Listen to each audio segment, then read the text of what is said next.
I'm at the Energy Psychology Conference and have the pleasure of talking to Dr. Judith Swack. Doctor. What area of specialty are you involved with? I consider myself a mind-body healer, mind-body therapist. My background is a PhD in biochemistry and years of postdoctoral training in human immunology. And I was interested in the mind-body connection and mind-body healing, so I took my scientific mind into the area of mind-body therapy and developed a healing methodology that works reproducibly on many different problems. What I presented at this conference was a protocol for treating PTSD, post-traumatic stress disorder, and I was able to come up with a protocol that's reproducible and that removes all the symptoms in 1 to 6 sessions. And I published in Dan Benor's International Journal of Healing and Caring Online some of my studies. What are some of the common negative emotions that people have when they have traumas? Well, and that you were very successful with? Yes. Well, first of all, the symptoms of PTSD are things like insomnia, panic attacks, anxiety, depression, alcoholism, addictions. It's a very miserable way to live. And the people that I treated had been suffering from those symptoms for up to 60 years. And then really 1 to 6 sessions later, they were symptom-free. Now, I understand you deal with like history of traumas, so you don't deal with, say, someone who just had like one simple trauma, but someone has multiple traumas, known as a history or something like that. Can you explain? Yes. Well, I do treat people with individual traumas, but it occurred to me that PTSD was probably caused by a series of traumas. So a history of traumatic experiences, as it were, that stacked up in the body as unprocessed negative emotion because people who were experiencing trauma didn't have the techniques or tools to release it from the body. So at some point, the nervous system reached its limit and they experienced one more traumatic experience than they could really handle. And their nervous system basically shut down. And within 24 to 72 hours later, they started having symptoms of PTSD, including, as I said, panic attacks, insomnia, even tremor, and nervous problems. So I realized that something really special happened at that moment where the straw that broke the camel's back. And I looked at that very closely, and I realized that as a protective mechanism, the unconscious mind blocked the conscious mind's ability to access the body memories of that stretch of history. So people with PTSD will say things like, I don't remember much of my history before the age of so-and-so. Or I'll ask them to write a biography, and they'll have a phobic reaction to writing their biography. They won't write a biography, and they'll make an excuse why they didn't, not realizing that they had resistance to it. They're blocking it. Blocking. Because it was too painful to recall. Too painful to recall. So I realized that probably the easiest way to treat this without re-traumatizing the client was to treat the part that did the blocking rather than try to get into the history. So I developed a protocol that worked very successfully. The approach is you ask the client where in your body is the part of you that cannot bear to think about that stretch of history. And they'll say it's in my heart or my throat or my stomach or what. And then I'll say we're only going to talk to that part. And I make a motion that their history is over here in the distance so that they don't fall in. You separate it. I separate it so they don't have a chance to re-traumatize. And then I start talking to that part, and we do muscle testing to get answers from their deepest wisdom.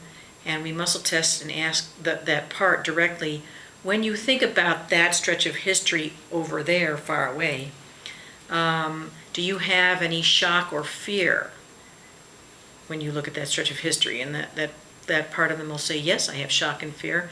And then I'll ask, where do they feel the shock and fear in the body? And it might be in their head, it might be in their jaws, teeth clenching, right? It might be in the back of their neck, this kind of thing. And as a matter of fact, I had a lawyer come to see me who had been bullied very unmercifully, both from his stepfather and kids at school growing up, and he never expressed his anger about it. and at the age of 65 or so, his body turned into pain. His entire body went to extreme pain. And it turns out he had persecution or bullying history trauma.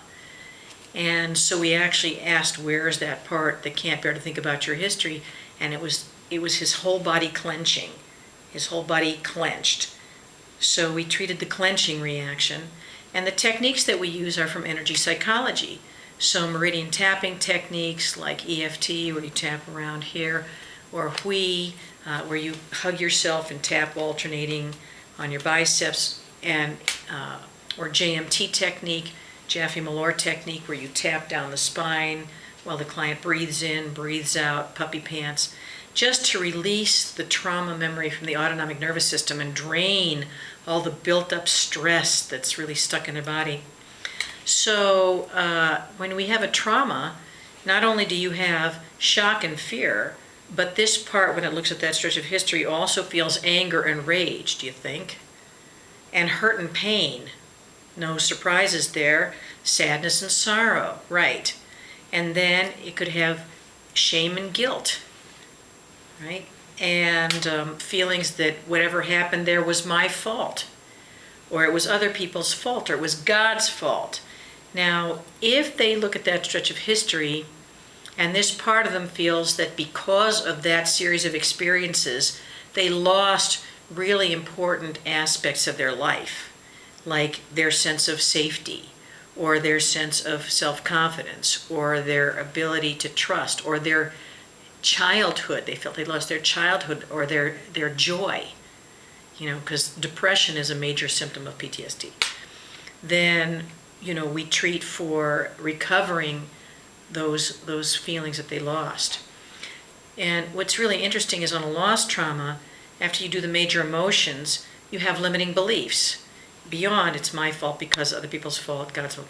There's the feeling of anxiety about who will take care of me because I was at the mercy of this history.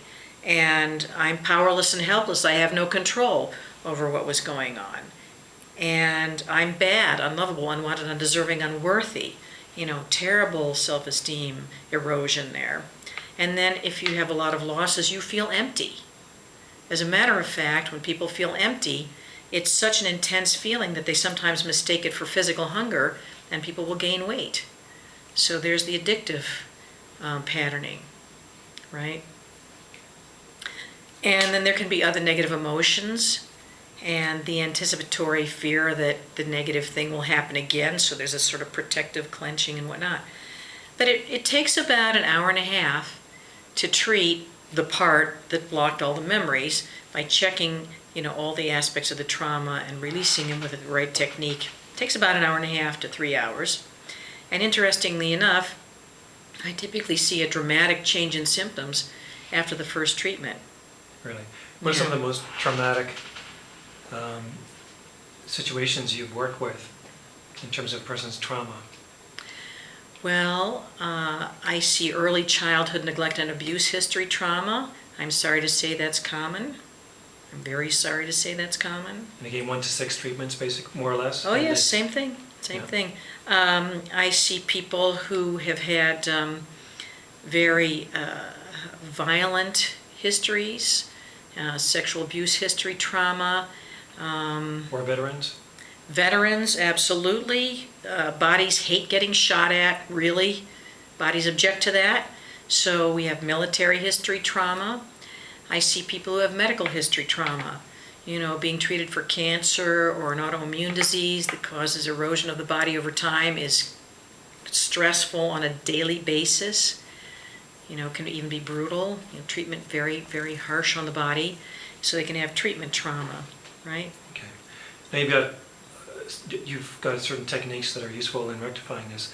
Is there anything someone can do at home after you see them? Do you tell them what to do to maintain a healthy state? That's a very good question, and the answer is no, they don't need to, because it's all gone.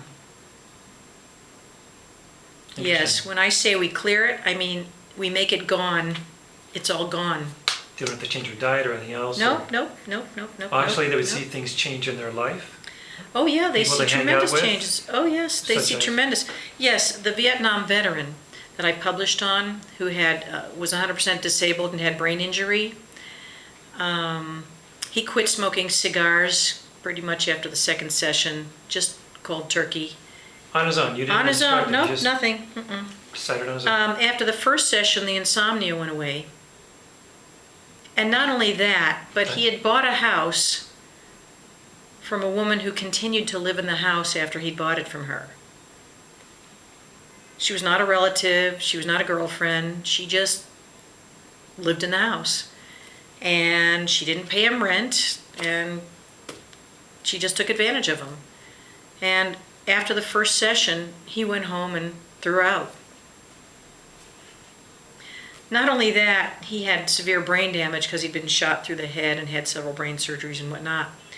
And he had the look of somebody with brain damage where his consciousness wasn't here looking at you. It was sort of back behind his head, sort of he was distant, and he had this sort of red, glazed, watery eyes of somebody whose brain is hurting them. After the first session, that disappeared. And he was doing volunteer work at a food pantry, and they gave him the responsibility of opening and closing the pantry. They gave him the keys after that because he was so present. Oh, now you can take on the responsibility. Yeah. So, Now, do you offer a course in this kind of protocol? oh, yes, I do. I do a training called Healing from the Body Level Up 1. There are 5 levels of training. And in that training, we teach you the basic protocol and 9 different techniques for clearing a trauma structure. And then I have a 1-day training after that. Sometimes I join it with the 4 days, sometimes it's separate, just to treat history trauma for the PTSD symptomology. Now, is it open to the public, or do you have to have some practitioner level skill? Well, yes, level 1 is open to the public because I think everybody should learn the techniques for managing your emotional state. I agree. And after somebody has PTSD and I treat them, of course I taught them the techniques while we were doing it.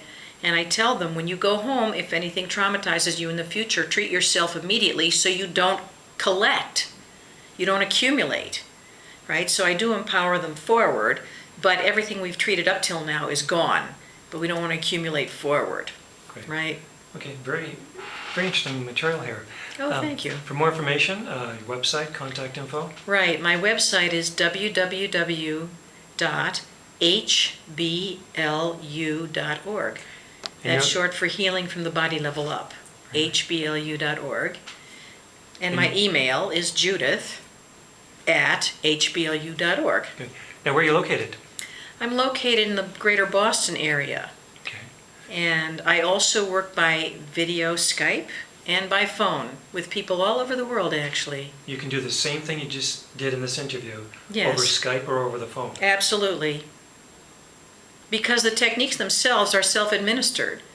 If somebody's going to be tapping on their body to release trauma, they do the tapping on their own body, right? So I just instruct them, they do it. Whether So- they're sitting in front of me or they're, on the phone, they're doing the techniques. It's amazing. So you're very accessible. I'm very accessible. Thank God to the internet. Well, yeah. And I'm, up to date technologically. Now, have you written any books, or do you intend to? I have a chapter in Fred Gallo's book. Let's see, what's it called? Energy Psychology in Psychotherapy. And I am writing a book on trauma. It's all on my computer accumulated, and I just have to, edit it up and get it out there. And I write a newsletter. I have published a lot of papers. They're on my website. Some of them I've published in peer-reviewed journals. Some of them I've published in journals for the field.